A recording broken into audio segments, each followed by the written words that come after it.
Hey friends, so we are on video number 3, and there are going to be more.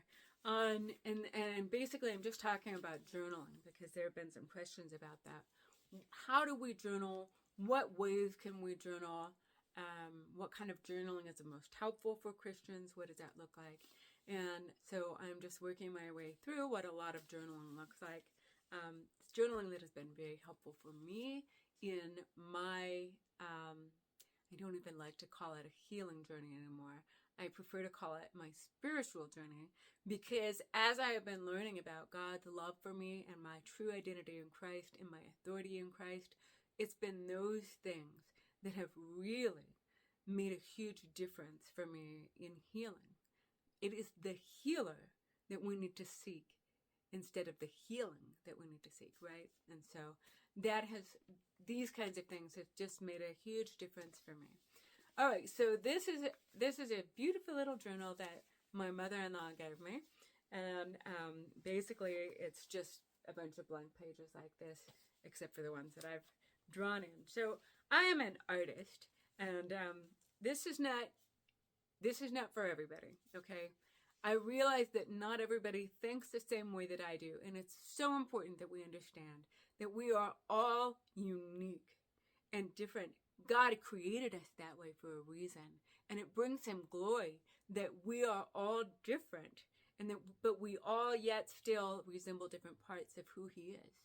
Okay, so one of the things that I started doing whenever I began my healing journey is I started, let's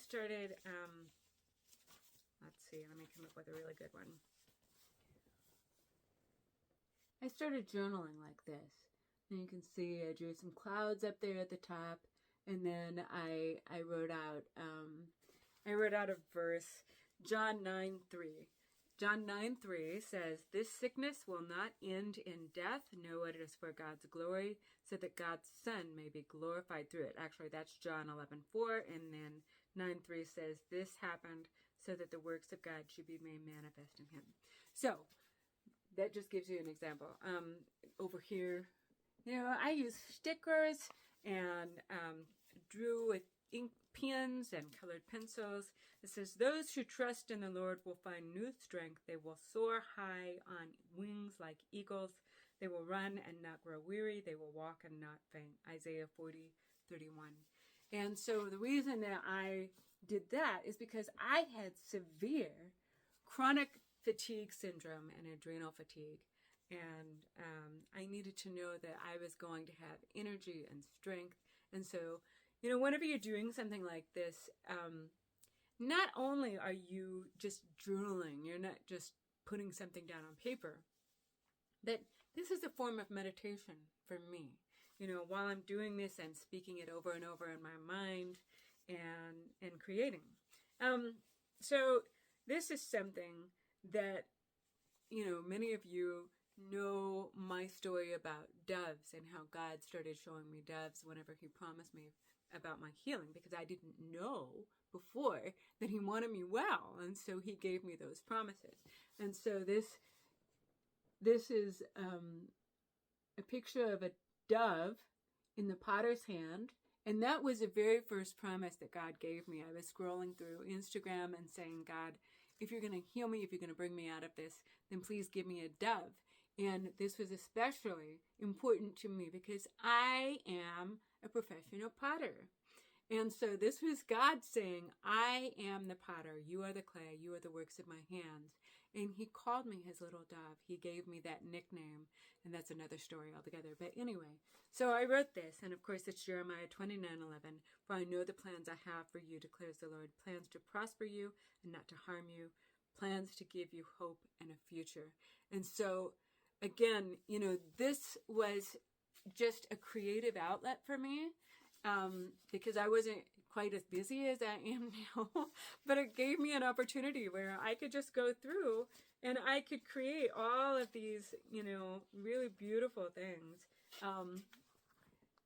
And just to give you some ideas of a little bit about what this looked like. Now, you don't have to be a terrific artist to be able to do this. Be creative if you want to create something, but you can't draw, it's okay. You can use stickers. You can make a collage. You know, you could go through magazines. I realize not people don't necessarily get magazines anymore, but you could go through pictures. You could print pictures off of, you know, the internet, whatever. And you could create a collage of, you know, promises of God or whatever. You could print off of your computer verses and put them in. You know, you can do things on the computer with different fonts and things like that. So you don't have to do it all by hand, freehand. You know, not everybody is an artist, and I understand that. But that doesn't mean that you can't be creative. Here's another one. It doesn't mean that you can't be creative even if you don't feel that you are great at drawing or whatever.